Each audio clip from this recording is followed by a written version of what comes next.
One other thing about Nietzsche and the Übermensch is he thinks in order to unconditionally affirm life, not be anti-life like the Judeo-Christian West, but affirm life and find meaning and find value, but still remain aware that you're imposing the meaning, so not really finding it, imposing the meaning on the world, but to somehow cope and deal with the world in a more life-affirming, will-to-power affirming way, you need to embrace what he calls the doctrine of the eternal return of the same, or the eternal recurrence of the same. And Nietzsche just says this: imagine that your life is on repeat over and over and over again, with all the bad things and all the good things. You're stuck living this life over and over and over and over again. How would you feel about that? So the Übermensch is the person who teaches this doctrine and lives this doctrine. Imagine your life being on repeat over and over again.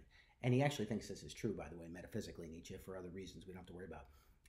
But what would you say if you had to live your past over again?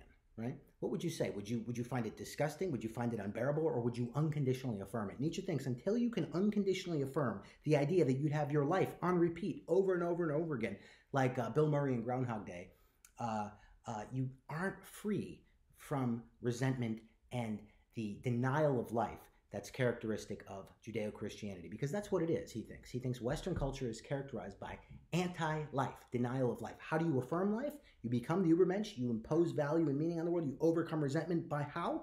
By accepting your life as it is.